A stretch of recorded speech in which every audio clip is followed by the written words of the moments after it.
那孩子骑的是什么物件？陆县长说的对，人得多读书，不然连自行车都不认识，真笨。这就是那帮朝臣说的，连年灾荒，饿殍遍地。陛下，南郡知县路人贪腐害民，罪证确凿，臣请斩路人，以正国法，以安民心。臣等请斩路人。州县失察是朕之过，待朕查实，朕定将所有涉事奸佞尽数剥皮宣草，绝不姑息。这就是南郡，回小姐，正是。只是没想到，这路竟修得比京城官道还平整。官道修整得如此妥帖，倒像是早有准备。莫非？朕倒要看看，这位陆知县到底藏了多少见不得光的把戏。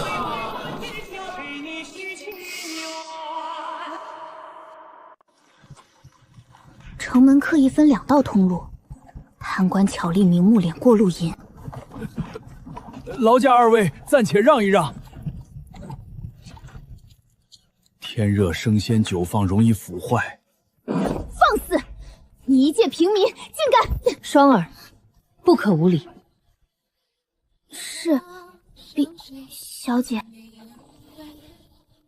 敢问生鲜通道缘故？二位该是首次入城访客。生鲜通道可是老爷专门给我们这些穷苦农民定的。凡是拉杀蔬菜和生鲜的商贩，可以优先通过。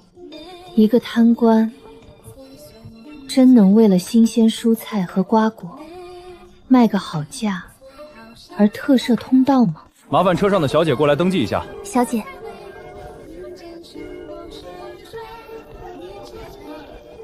这位军爷，我们初来乍到，请问入城需要哪些手续？登记一下姓名籍贯就行。小姐，咱们该如何应对？第一次来的话，推荐买一份南郡指南。南郡指南。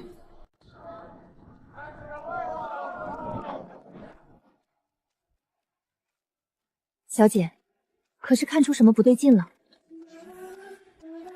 无事，先找家客栈落脚下。这里的人都不看路的吗？这次又是什么？林霜，够了，前面出了什么事？回小姐，2辆马车相撞，带翻了旁侧小贩的推车，人已受了伤。必是高门大户的车马横冲直撞。寻常州县官官相护，这小贩无钱无势，少不得要白吃这个亏。世家横行，官府偏袒，本是天下州县的通病。这南郡偏处江南，想来也脱不开这一套旧规矩。快腾地方，把担架抬过来！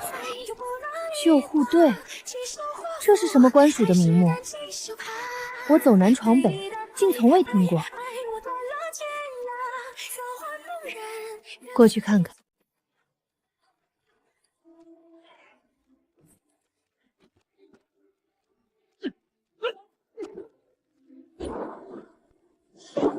稀奇，众人竟齐心救人，没有推诿和争持。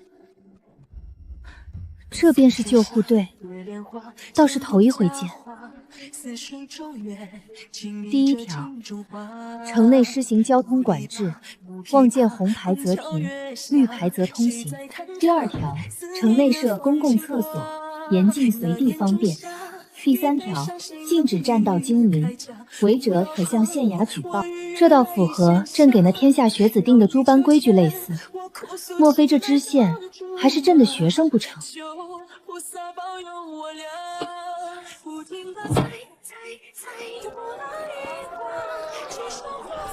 老板，可否给我来2笼小笼包？好嘞。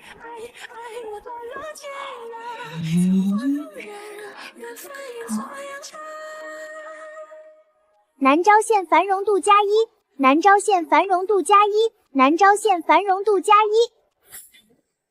1。包子来喽！公子可是南郡本地人？在这儿待得久了，也算半个本地人。我观小姐气度不凡，倒像是从京城来的。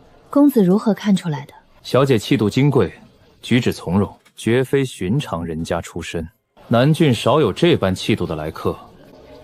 你初来南郡，若遇麻烦，可寻我搭把手。那便谢过公子好意。无妨。一介寻常百姓，有这般眼力与言吐，这南郡果然比预想中更不简单。小姐，您回来了。方才不见你，可是去查探了？是，属下跑了半座城，查到不少事情。说，如今南郡治安清明，3年来无一例拦路劫掠、恶霸欺压之事。可3年前路人上任前，这里匪患横行，官吏贪腐，民不聊生。是他亲自带人剿匪，这里就吏治，凭雷霆手段才换了这番局面。升仙通道之事，却是他刻意为之。他若真是贪官，如此做的目的又是什么？小姐，属下还查到，他亲率百姓疏通水利，抄没城中劣绅地主的家产，所得田产尽数分给流民，南居百姓无不感恩戴德。双儿，那你觉得他是贪官吗？属下认为绝非贪官，除分田安民外，他还开出3年免税之诺，招商化，大举兴修工坊治政，民间称其为以商代农，以工代农。以商代农，以工代农，正是。陆知县还慕名做工，发放薪饷，修建学堂、医馆等公共设施，放言要让治下百姓都上得起学，都看得起病。好一个胆床包天之徒！应天城内也只有权贵子弟能入私塾，他一介知县，竟敢放言让平民皆可读书就医。小姐，属下以为他绝非狂妄之徒。哦，何来此说？属下一路查访所见，他所行都是安民兴邦的实事。莫非他真是大前军鼓能臣？可为何州县奏报之中从未有过半分记载？据传陆知县素来与京中官员不和，回越宰相李崇贤的招揽，他先前数次上奏治策，全被中途截流，石沉大海。此后便再没递过一道折子。好得很，好一个李崇贤，竟敢贼喊捉贼！收拾行装，随我去会会这位南郡知县。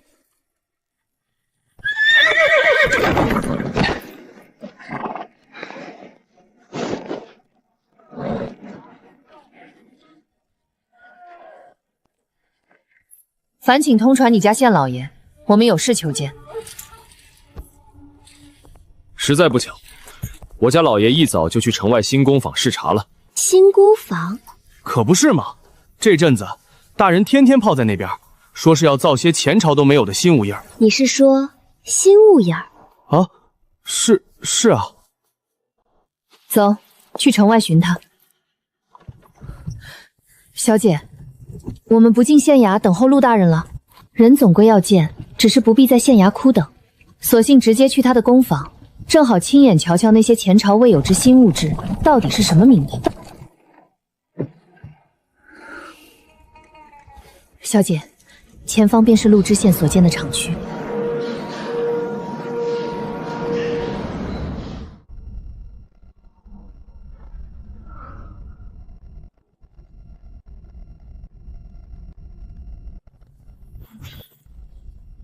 陛下，属下已探明，厂区戒备森严，外围有亲卫昼夜值守。可探清厂区内是何用途？只见大量钢铁、煤炭运入，具体产出尚无法探明。工人皆是本地百姓，从不与外界接触。一介知县竟修建如此规模的厂区，行事隐秘，实在可疑。行事越是遮掩，内力越有文章。谢凌渊，你上前通传，就说我们是京城来的商人，想求见陆大人，见识一下他手里的新物件。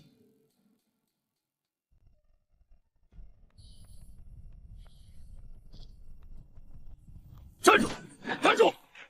厂区种地，闲人免进。我们是应天来的商行东家，特来求见陆大人，商谈大宗合作。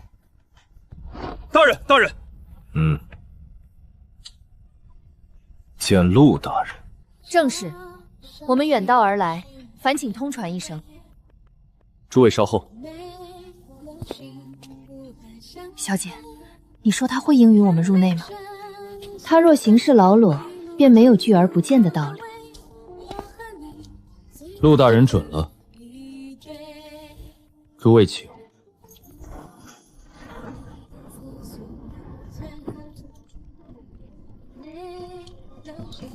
南昭县科技度+1，南昭县科技度+1，南昭县科技度+1。是他，刚入城就摸到厂区，多半是应天来微服查访的，摸不清他的底细，先稳妥应付过去再说。诸位远道而来，下官有失远迎，还望海涵。陆大人公务繁忙，是我等冒昧登门，叨扰了。是他，当日包子铺一别，竟想不到他便是这南郡知县。陆知县，我名萧九，这是我的随行管事凌霜。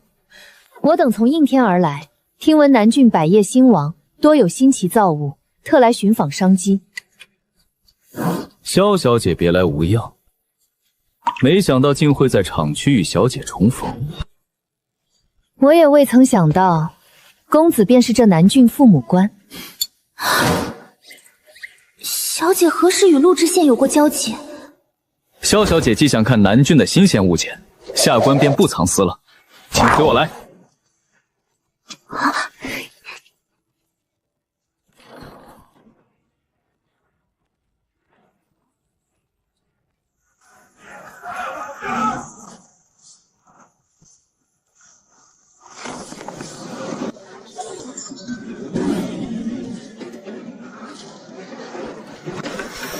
这里是火炮组装车间，所有零件统一规格标准化生产，损毁后可直接替换。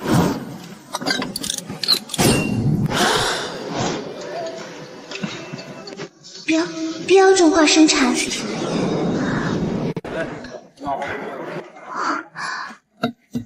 这便是标准化生产的要义。统一规格既能提升产能，压低耗损，也能让边境驻军快速换装补给。可这些皆是军械火器，私造乃是重罪。哼，那又如何？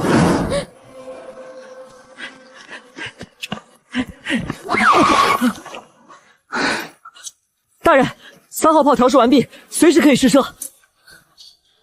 来得正好，便请萧小姐亲眼看看南军的火器成色。陆大人，我有一事请教。但说无妨。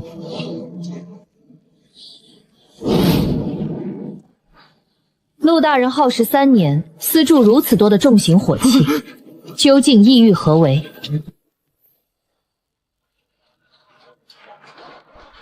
萧小姐应当知晓，北方鞑子年年南下劫掠，无恶不作，边境百姓民不聊生，他们却只当是打秋风。我造这些火炮，只有一个目的：御为敌，守疆土，保百姓安宁。筑一道钢铁长城，叫鞑子再不敢踏我大前边境半步。走起！带诸位大人观看崭新的表演。百闻不如一见，萧小姐看完试射，自会明白。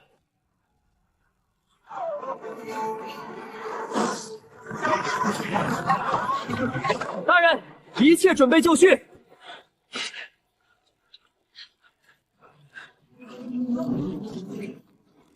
萧小姐，看好了，发发。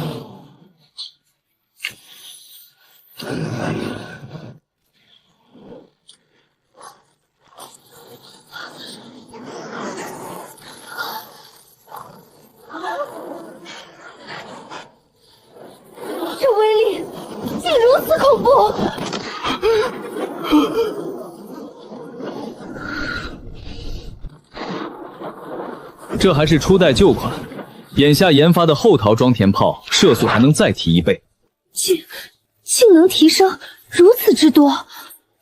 仔细核对各项数据，不可有半分差池。是，大人。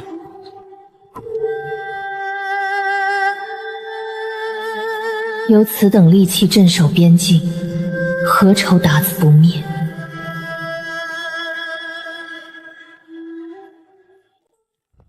这里是南郡的核心所在，全郡新技术皆由此研发，蒸汽机、纺织机、新式农本皆是从此处落地推行。这是最新研制的脚踏式风扇，2位小姐可以试试。本小姐现在像是御风而行的仙人。我的好小姐，注意仪态。此物甚好，风力颇为强劲。上车吧，我带2位去一处地方看看。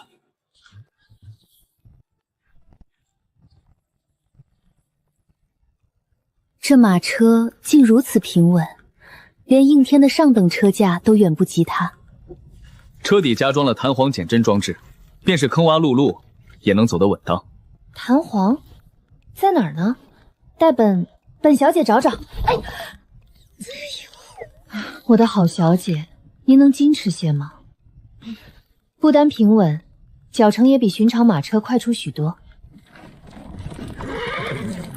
大人，到远程试验场了。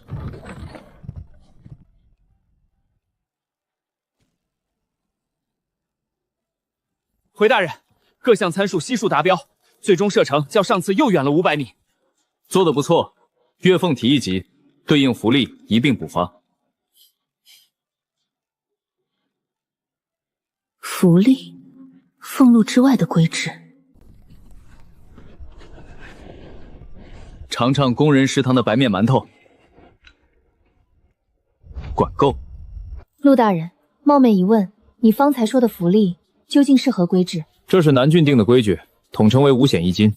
但凡在工厂衙门上工的人都能按例享有。哇，这么厉害！5险1金是啥？年迈退休有养老钱，生病求医有衙府报销，生育有银两补贴，连买房都能向衙府申请低息借贷。除此之外，还有带薪年假、工伤、福信、节日补接。这些都是真的？自然是真的，百姓无后顾之忧，方能安心做事，南郡也才能生生不息。我走南闯北多年，今日才算真正大开眼界。此等规制若能长久，百姓何愁不能安居乐业？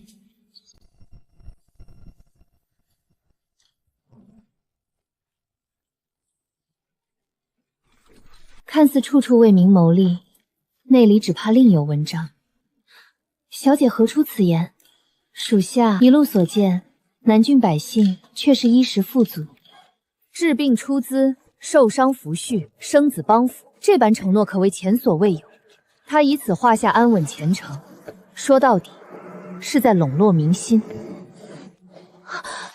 他能以力聚民心，以后路揽贤才，此等臣子若一心向公，便是大贤之心。可若他心存异志，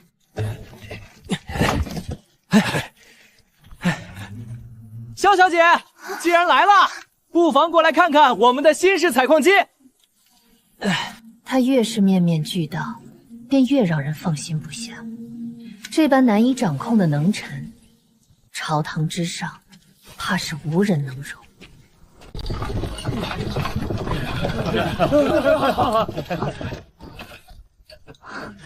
这是矿区的收支总账，每一笔进出都清清楚楚。萧小姐若有疑虑，尽管翻看查验。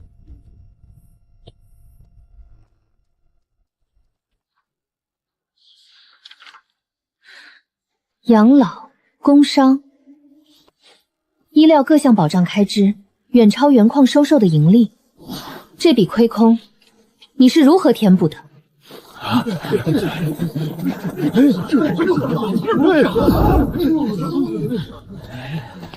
陆大人用的是以工代战的法子，周边逃难的流民全招来挖矿管饭，既省了赈灾粮，又补了人手。不止于此，矿石不直接售卖原矿，就地炼金铁，打造成农具军械再出手，利润翻了3倍。就连废石矿渣也烧成砖块，铺成路面，半分都不浪费。大伙有活干，有饭吃，伤病养老都有指望，人人肯出力，产能1年高过1年。跟着陆大人，日子有奔头。以工代战，循环生利，竟有这般治国手段。钱财本就是身外之物，能让百姓安居乐业，比什么都重要。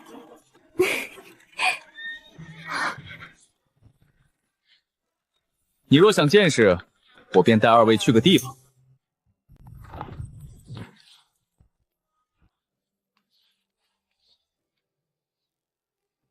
没想到大人的县衙竟如此简朴整洁。过来吧，衙门是办公的地方，能用就行。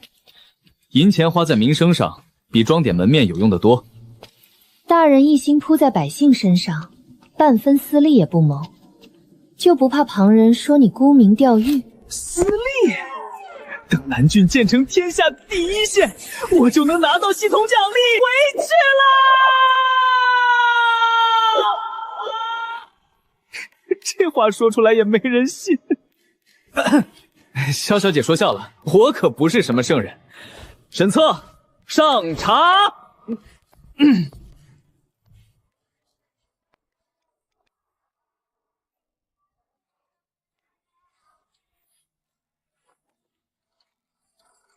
我平日只饮清水，这粗茶是前几日客商到访才备下的，多有怠慢。行事务实，居所简朴，处处井然有序。这般能臣，竟被污蔑成贪墨恶官。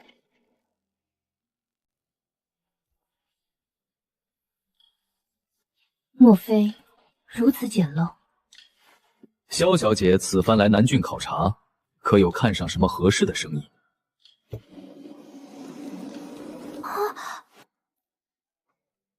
是盐？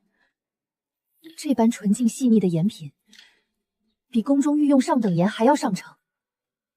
小姐，您看，此盐品相绝佳，纯度世间罕有，不知大人是从何得来？这般精盐在南郡并不算稀罕物。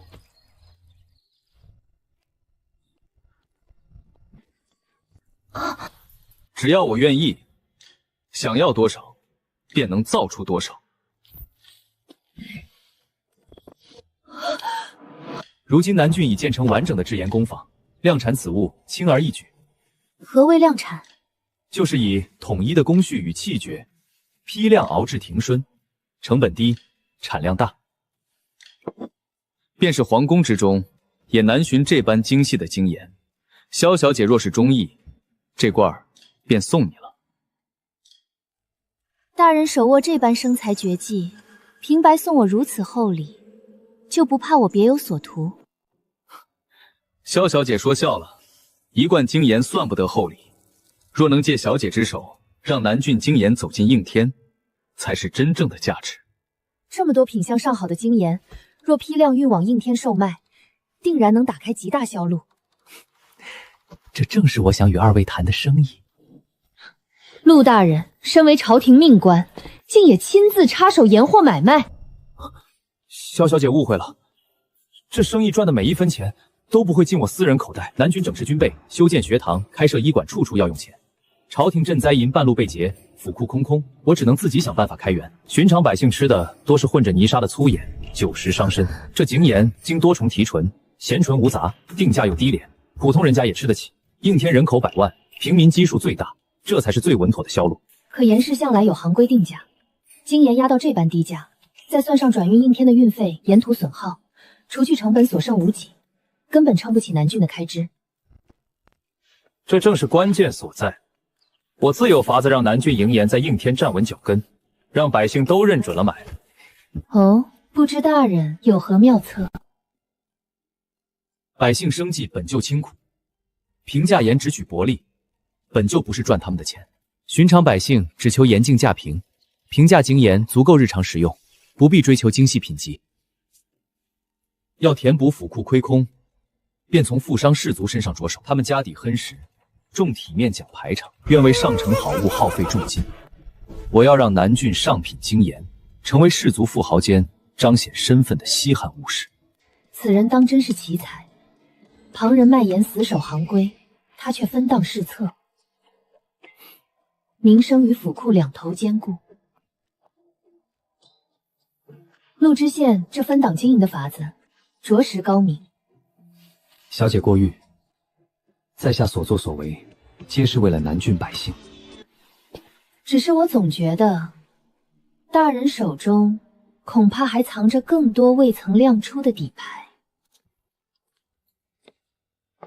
萧小姐既是来谈商日，单看盐品未免不够，这边还有几样新造物，想必小姐会感兴趣。这镜子竟比铜剑清晰数倍，连发丝都能看得清清楚楚。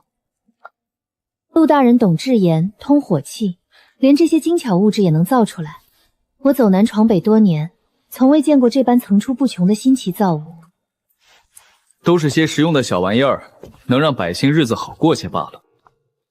小姐，刚收到消息，县衙粮仓遭人纵火，被当场拦下，人犯已拿获。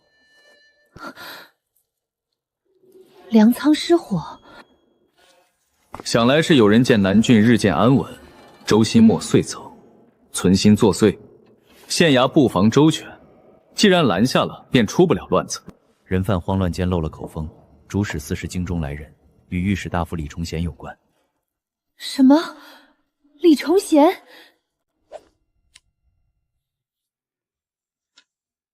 人犯已审明，主使确是李崇贤。确已查明。小姐，此事干系重大，属下也不敢轻信。会不会是人犯贪污朝中重臣，意图脱罪？谢灵泉，属下在。我若此刻派人回朝声张，他只需一句京城客商妖言惑众，南郡的真相便无人会信。传我手令，纵火犯供词、知府账册、历年卷宗，一样不漏交由陆大人封档。是，属下带人贴身押运回应天。拿到实据之前，我仍是路过的京城商人，谁也不许声张。陆大人，我心绪难平，陪我再走走。这县里的事我还没看够。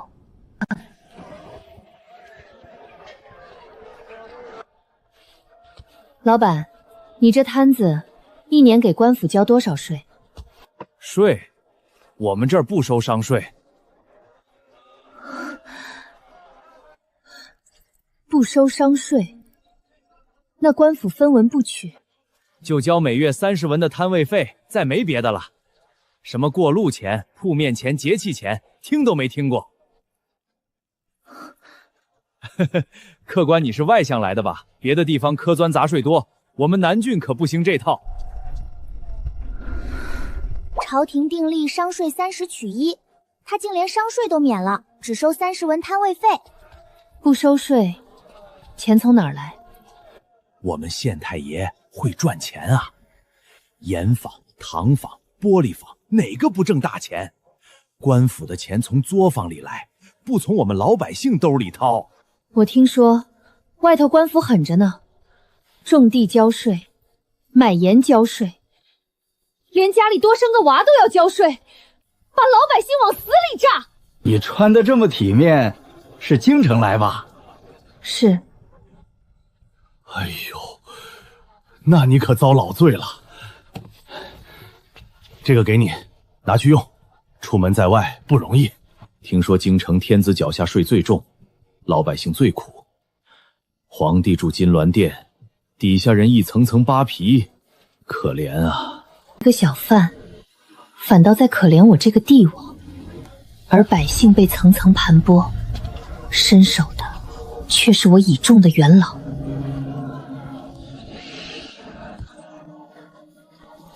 陆大人，我走南闯北见过不少州县，今日才知，有些官府的做派，竟连寻常小贩都不如。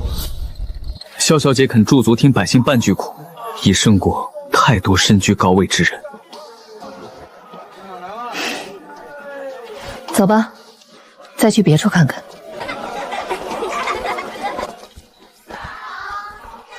这般多孩童读书，树身想必不符。姐姐，我们上学不用花钱的。不用钱？县太爷说了，不光不用交钱，家离得远的中午还能在学堂吃午饭，也是县里管。读书是每个人的本分，学费全免。连笔墨纸砚都是县里发的。县太爷说，不能让任何人因为穷读不起书。姐姐，你们那边上学要很多钱吗？是啊，姐姐那边还有很多孩子都读不起书。那你们那儿的官也太坏了。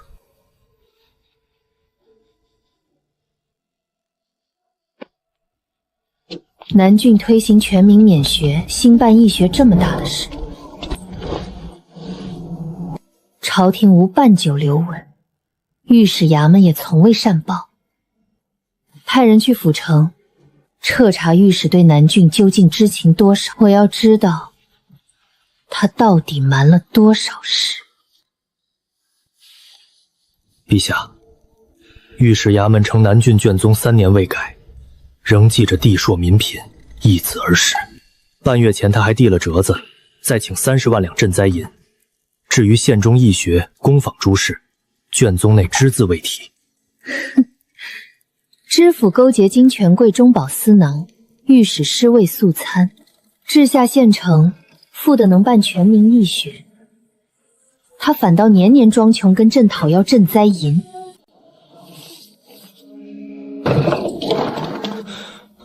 陛下，京城八铠李加急，李崇贤谎称陛下遇刺被反贼挟持，以矫诏把持朝政，百官大半依附。朕的朝堂轮得到他李崇贤做主？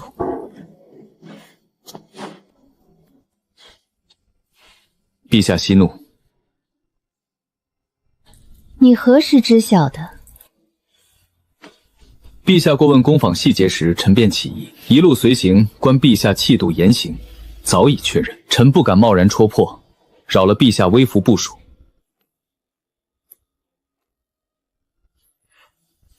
那你今日为何又敢认？李崇贤既敢矫诏，下一步必遣死士截杀陛下，坐实遇刺流言。事态危急，再隐瞒身份，只会陷陛下于险境。陛下此刻该明白，臣为何守着南郡一县不愿入京。京中诸人不是不知南郡能让百姓饱腹，是根本不在乎。百姓越穷，他们越易盘剥。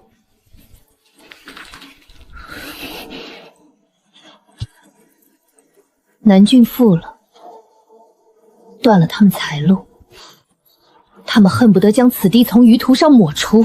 臣把南郡治成这般模样，在他们眼中不是功绩，是死罪。好得很。朕还没死，李崇贤这群腐儒就急着把持朝岗了。陛下，咱们即刻回京，只要您现身京城，谣言自会不攻自破。回京？朕这一路回去，李崇贤只需在半道设伏，再放出风声，说朕已被反贼所害。朕活着回去，就是被反贼挟持的假货。他要的从头到尾，就是朕回不去。竟如此歹毒！陛下，既然回京是死局，那就别回去了。我们等京城的人来南郡。凭一个县镇城对抗把持朝政的文官集团数万兵马，陆大人，你这话未免太轻狂了。哼，陛下，跟我来。我这个县令的家底可不止这些。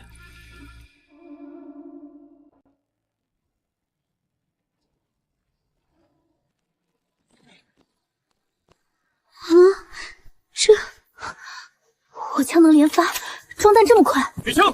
我改制的定装弹，熟手竖膝一发，300杆齐射，顷刻间便是遮天蔽日。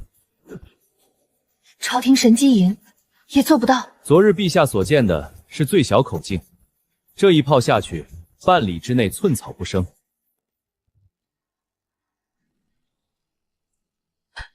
这是何物？爆雷弹，埋入土中，人马一踩便当场炸开。一片雷局，足以让上万骑兵有来无回。路人，你私藏这等杀气？按大前律例，私藏重械当满门抄斩。陛下要治罪，臣随时领受。可陛下不妨想想，3年前朝廷早已将南郡视作弃地，灾年无人赈济，流匪四起无人平叛。我不造这些军械，南郡百姓该怎么办？好，朕此行本是来查办贪墨县令，如今看来，真正该问罪的全在京城。路人，朕问你，李崇贤若发兵来犯，你这南郡守得住吗？报！东南30里外发现大军，打李崇贤在其后，号称6000，称是前来迎驾。迎驾？用6000大军迎微服的帝王，分明是来灭口的。陛下，请随我登城，一看便知。这便是你守城的底牌。陛下看好便是。奉朝廷军旨，路人私铸火器，擅修奸城，图谋不轨，速速开城自负请罪，尚可饶你一城百姓性命。朝廷旨意，我倒要看看是谁给你的胆子，敢来南郡撒野！死到临头还嘴硬，传令攻城，破城之后，府库财物任凭弟兄们自取。既然送上门来，就别想囫囵回去。传令炮队预备，炮队放。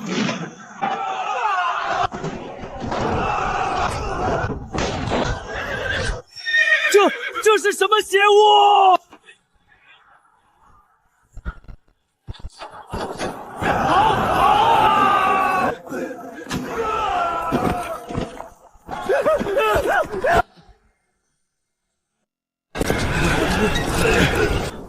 传令下去，清扫战场，补修垛口，加派岗哨谨防敌军后续反扑。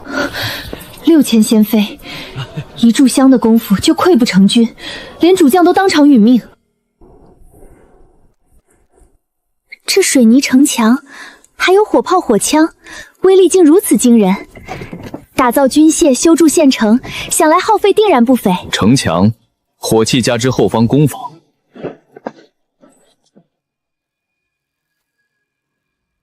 朕记得朝廷已经3年没给南纠拨过1两饷银1粒2米。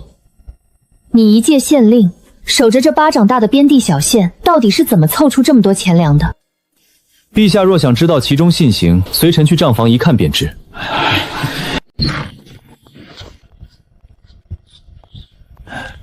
先生，陛下想看看南郡今年的收支总账。3年前陆大人刚来的时候，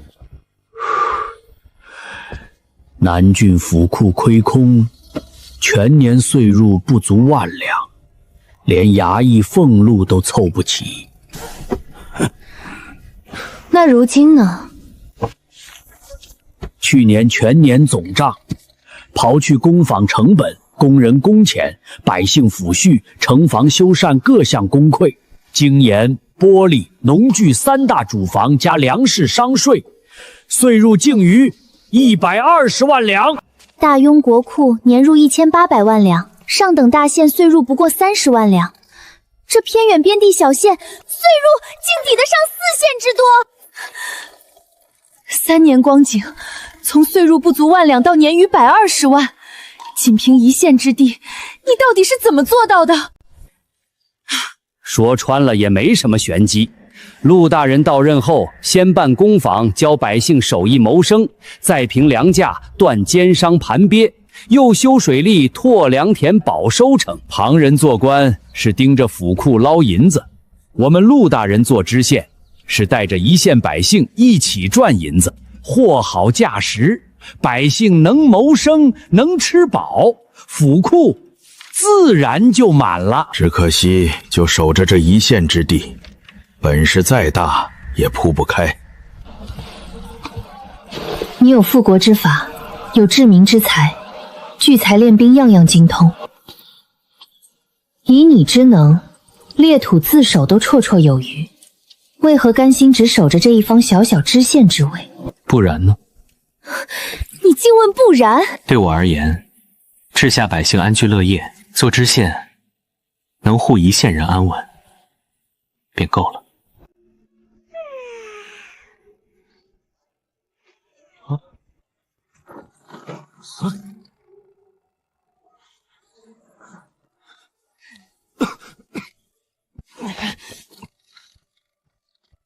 陛下，京城传回消息，李崇贤一党倒台后，涉贪赈灾营勾结奸商的一众官员望风潜逃，已被南郡巡防营全数截获，就地处决。查抄的赃款赃物尽数冲入府库。跑得倒快，只可惜摊了3年的烂账，不是一死就能一笔勾销的。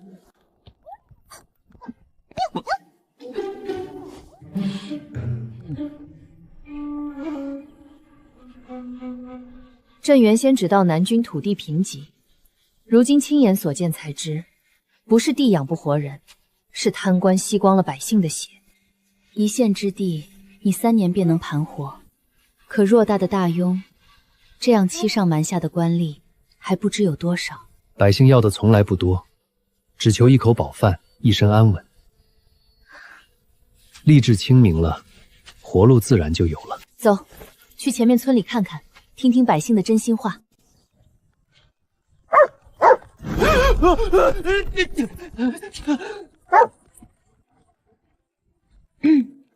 又是官府的人，年年审查，年年喊穷。我们百姓的死活，你们几时真放在心上过？老人家，我们只是路过，听您这话，莫非以前的官员待你们十分苛刻？苛刻都是轻的，那些巡查的官儿，每回只在县城转一圈，回去就报我们饿殍漫面，骗朝廷的赈灾银。朝廷发的银子，我们半文没见着。他们还跟粮商勾着手囤货抬价。去年青黄不接时，粮价翻了3倍，逼得多少人家卖儿卖女。要不是来了陆大人整治，我们这地方早就成饿殍地了。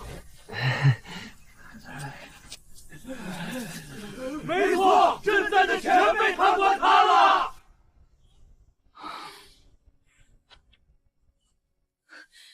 朕竟不知，朕的百姓过的是这样的日子。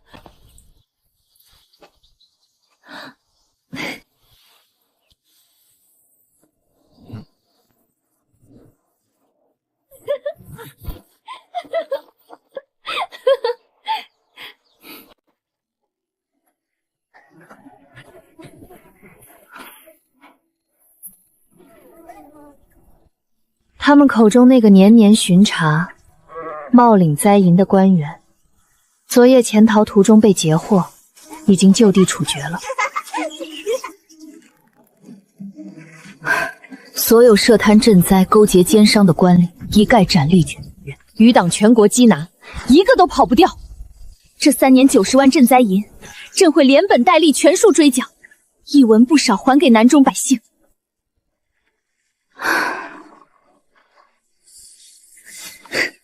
可就算清了这批人，也不过是拔了几根蛀虫罢了。大庸数百州郡，这般瞒上欺下的官吏还不知有多少。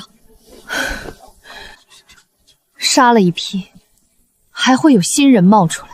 国库空，百姓穷，天下穷困到了根子里，才养出这么多贪腐。只靠杀人，终究解决不了根本。陛下说的是。滋生贪腐的从来不是人心，是这套沿袭1000年、任由层层盘剥的旧制度。国库穷，百姓穷，光靠杀官没用，只有让国家富起来，让百姓有实打实的活路，才能真正断了贪腐的根。朕知道了，明日随朕回京。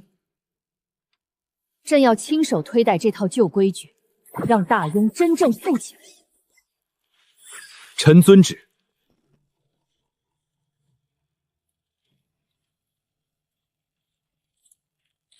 南郡精兵护驾回京，朝局风雨欲来。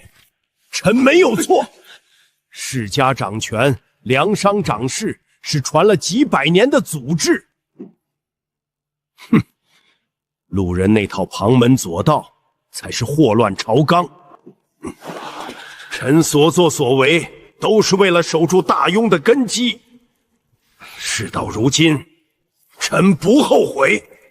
守住根基，你结党营私、贪墨灾淫、调兵围杀、钦差，把百姓逼到卖儿卖女，这就是你口中的根基。成王败寇，臣认了。不必多言。李崇贤结党乱政、贪墨害民，罪证确凿，着革去一切官职，抄没全部家产，押入天牢待斩，其党羽一并彻查。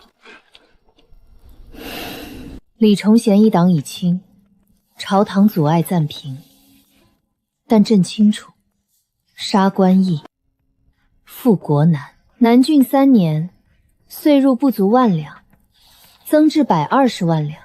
朕今日召你，不是封官赏爵，是诚心求教，要让大庸全境如南郡般，国库充盈，百姓安居。该用何法？你想推行的规制，朕亲自牵头改。陛下当真要行此险路，此举要动天下世家根基，必遭层层阻挠。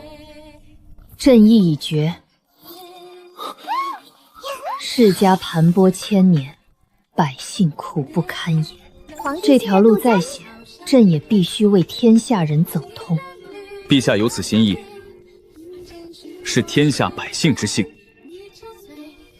复国之法，说难也难，说简单也简单，核心不过3件事。哪3件事？臣以为，当改田赋，兴实业，通商路，打破世家对盐铁粮食的垄断，让利归于国，让利于民。让益于民说来轻巧，真要推行，怕是要捅了马蜂窝。臣最担心的正是此事。世家盘踞朝堂100年，根基盘根错节，新政推到地方，必会被层层克扣，反倒苦了百姓。朕清楚，这帮老臣绝不会坐视自家财路被断。你觉得该如何破局？守在立威，次在银信，先拿带头阻挠的勋贵开刀，杀鸡儆猴，稳住朝堂，再以新政实效说话，百姓得了利，地方自然会跟上。好，明日早朝，朕便亲自把新政摆到台面上。朕倒要看看，谁敢站出来拦这条路。这些年，朕处处迁就世家，换来的是国库空虚，民不聊生。这一次，朕不退了。新政要推，但规矩也得先立住。你有什么底线，尽数说来，朕都应你。臣确有3条底线，事关新政成败，需陛下应允。你说，朕听着。其一，新政以民为本，谁敢借新政盘剥百姓，无论品级高低，一律杀无赦。其二，盐铁粮堂尽数官营，平价授予百姓，彻底断去豪商打盘剥的根基。其三，新政框架落地，各州布上斗轨后，臣请归南郡坐镇。一则守好天下样板，二则避开朝堂党争，免得分散新政心力。臣无心官爵，只愿做实际。准，这3条，朕全数准奏。只是明日早朝，这帮老臣必然抱团阻挠。你以为该如何破局？首恶必惩，胁从不问。先拿带头阻挠的勋贵开刀立威，观望之人自会收敛，不必牵连过广。先把新政扎实推下去为重。明日早朝，朕便亲手破开这盘根错节的百年困局。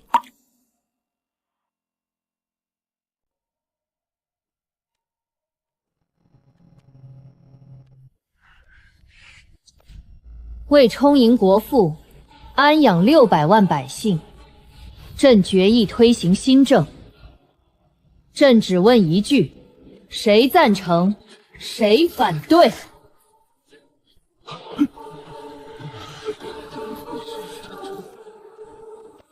臣反对！此乃擅改祖宗惩罚，动摇国本。还有人反对吗？臣反对！祖宗惩罚不可轻改，此举必动摇国本。臣反对！新政断士族根基，必致朝野离心，天下大乱。臣拼死反对！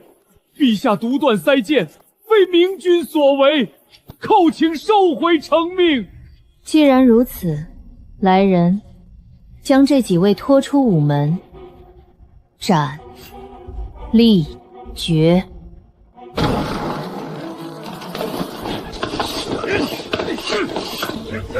你擅杀勋贵功臣，你就是暴君！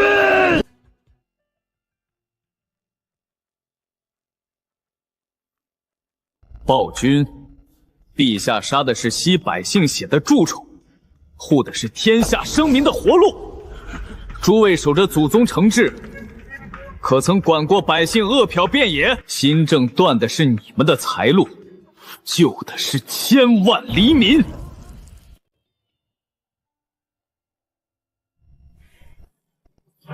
诸位口口声声祖宗惩罚，动摇国本，可大用6000万百姓食不果腹，年年旱涝饿殍遍野，10亿一发，十室九空。诸位谁能解此困局？有人站得出来，臣即刻辞官归乡，新政拱手相让；站不出来，就闭上嘴，看着新政救民于水火。既无人能解，即日起，新政全数按陆钦所奏推行，胆敢阻挠者，与方才几人同罪。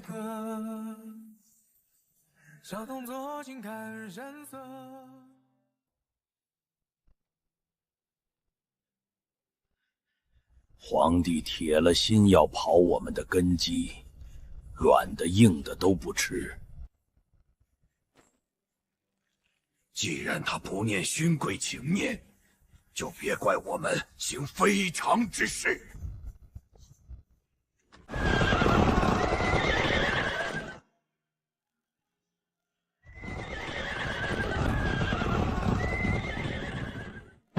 阻挠新政的勋贵世家，尽数革职抄家，盘踞100年的盘剥根基一朝瓦解。新政铺开数月，改革初有成效，民生气象焕然一新。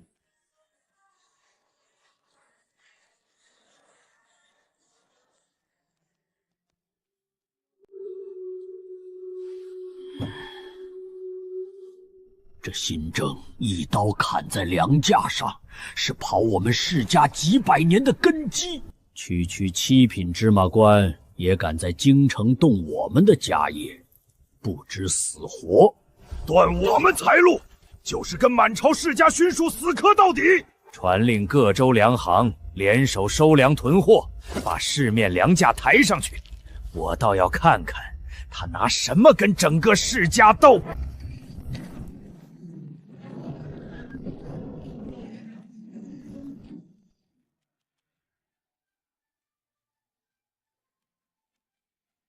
陆大人，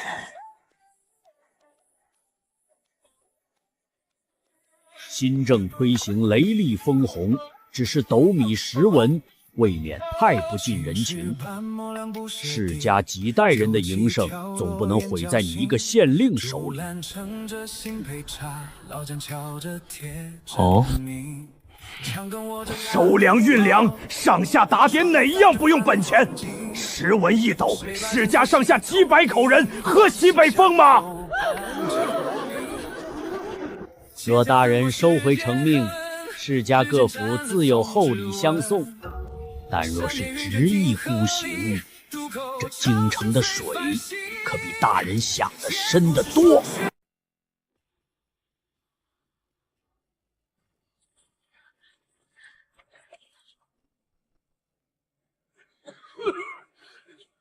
你们趁春荒囤粮不售，逼得京畿百姓卖儿卖女，路有饿殍。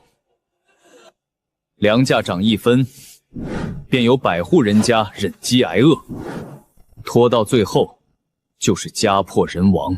哼，草民贱命，饿死几个又何妨？历朝历代哪年没有饿殍？陆大人初入朝堂，该懂的规矩得懂。断世家财路，对你没半分好处。我倒想问，你们垄断粮食，剑吞良田，放债逼命，吸百姓的血养，自家富贵，到底横行多少年了？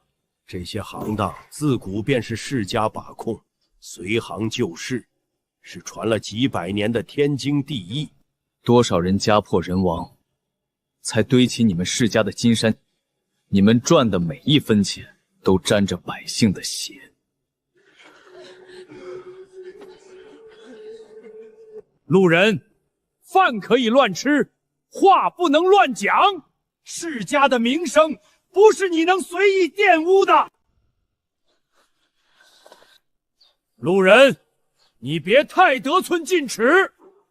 不过是些贱民的死活，也值得你跟整个世家阵营翻脸？我只问你，近3年京畿各州因你们囤粮饿死的农户，被你们贱价夺田的民户，被高利债逼死的佃户，一共多少条人命？祖宗定下的规矩，轮不到你一个外人治回。账册上桩桩件件记得清楚，你们趁灾抢劫、吞田害命，哪一条不是死罪？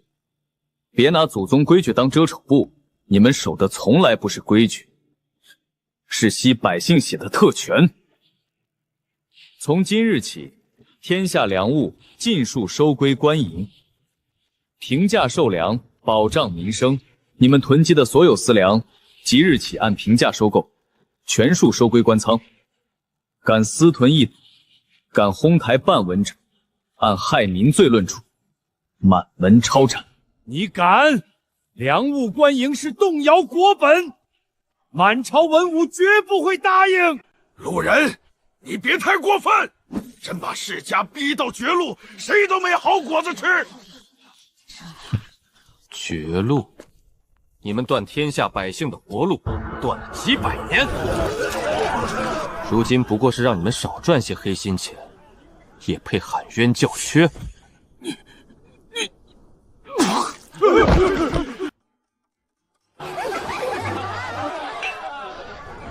世家不过是马前卒，真正的反扑已经在路上了。动了世家的粮袋子，他们绝不会善罢甘休。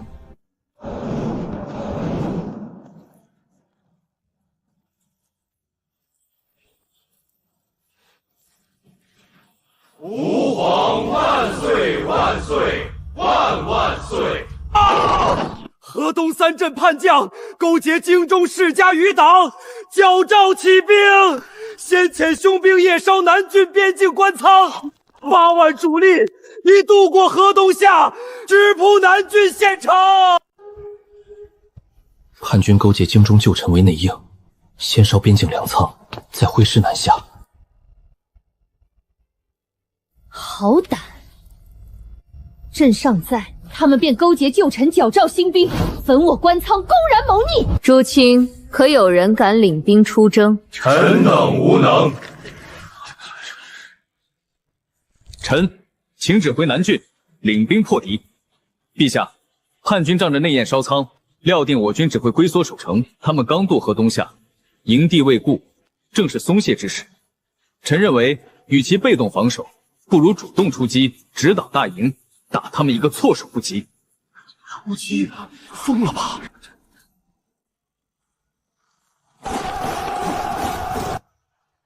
路人小儿，你粮仓已焚，粮草断绝，开城投降，本将留你个全尸。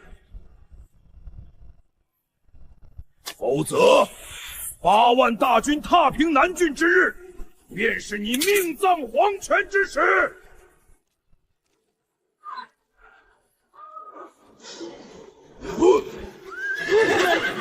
还挺突然的。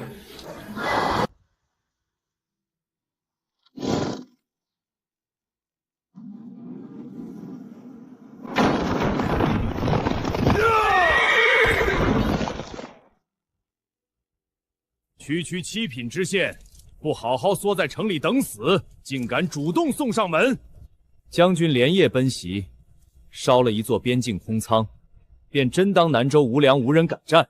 你带8万兵南下，今日便是有来无回。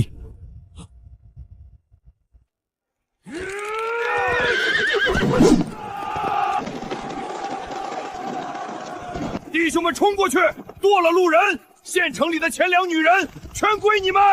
火枪队3轮齐射，打垮前锋。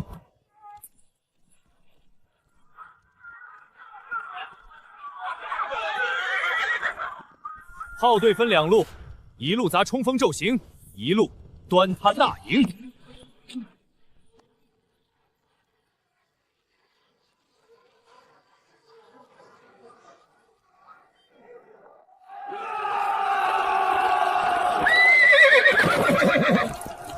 仗着火气逞凶算什么本事？有本事卸了炮，真刀真枪拼一场！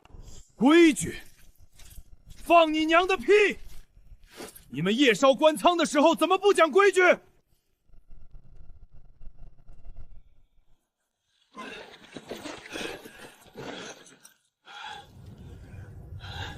不可能！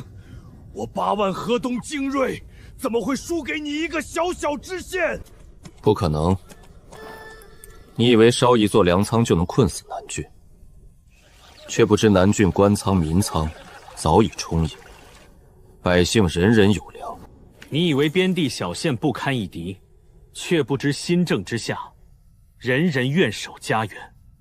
你们这群靠盘剥百姓、祸乱地方起家的人，从举兵作乱、自大进犯河西的那一刻起，就注定要输。叛将谋逆，荼毒地方，当场斩首！首级传示河东3郡，以儆效尤。河东一战，火器之力已见分效。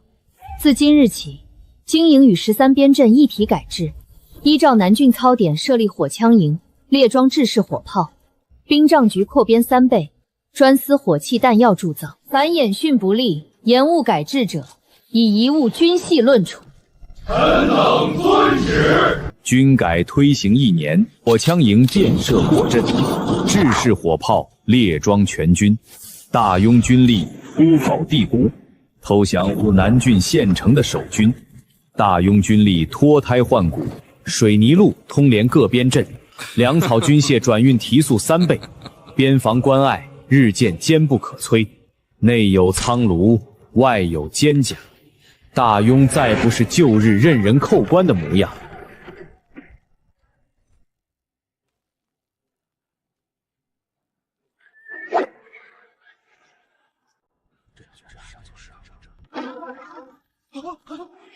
报！边关急报！鞑靼大汗亲率3万铁骑，趁边军换防突破北境，连破3城，兵临云州，沿途烧杀劫掠，百姓死伤惨重。北边的鞑靼人还活在铁骑无敌的旧梦里。鞑靼趁虚而入，兵临云州。诸位爱卿，谁愿领兵北上御敌？奏请先以岁币安抚，再调京军缓缓图之。陛下，碎币换不来边境安宁，只会养肥鞑靼人的胃口。臣愿领南郡火破营，即刻北上，以云州城为饵，打垮这3万铁骑。火器营怎么拦得住3万骑兵？骑兵善冲，却怕炮轰；善野战，却难克坚城。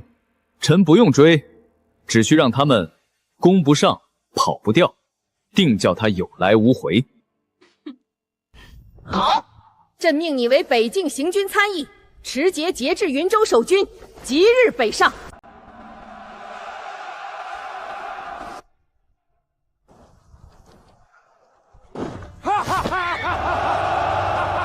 中原懦夫向来只会缩在城里苟活，今日竟敢出来送死！凡我铁骑踏过之处，寸草不生。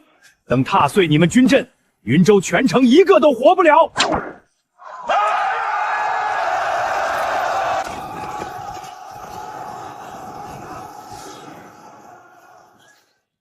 火枪队3段轮射，压住前锋。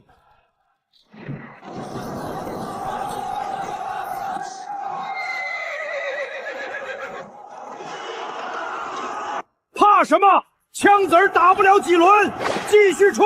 炮队标定敌酋中军，齐射！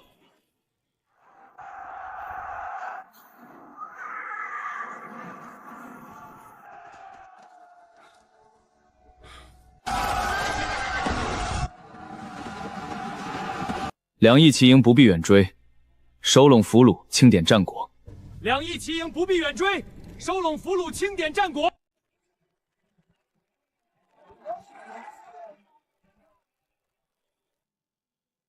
臣信不辱命，鞑靼大汗以伏诛，草原各部地表称臣，北境可保100年太平。陆清千里退敌，居功至位，回宫，朕亲自为卿庆功。镇国公一字并肩王，高官厚禄朕都舍得给。你有惊天畏地之才，屈居县令岂非屈才？陛下，天下之大，自有贤臣辅佐新政。可南郡的百姓习惯了臣在，南郡的稻子该插秧了，工房新农技等着调试，艺术的孩子还等着臣回去看课业。臣的根在那一方小县。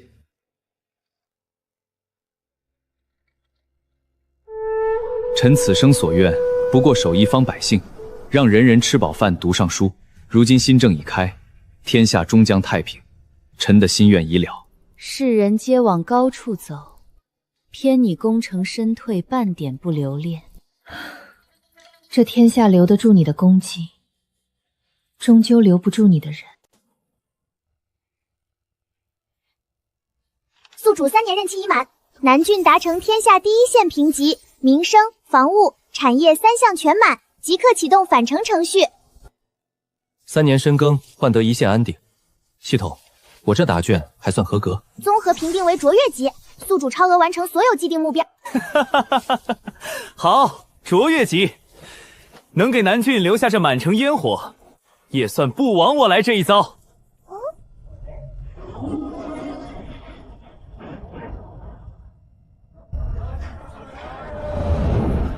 才3年光景，南郡繁华，竟已不输京城半环。他当初说要守好这1亩3分地，到底是说到做到了。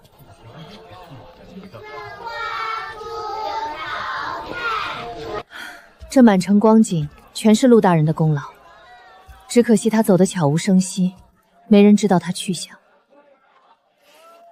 走，去县衙看看，兴许还能寻到些他留下的痕迹。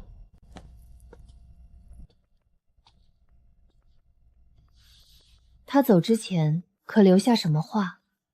回陛下，陆大人临走只留了一句，他说心愿已了，不必寻觅。陛下，您说陆大人到底去了哪里？他从何处来，便回何处去了。3年前朕来南州，本是为查一桩贪墨案，没成想竟遇上了一个能给大庸换了人间的人。他凭良价修水利造火器，退鞑靼，救了千万百姓的性命，到最后什么封赏都不要，只守着这一方小县。这世上争名夺利，想称王拜相的人千千万，肯弯下腰给百姓插秧种田的，朕只见过他一个。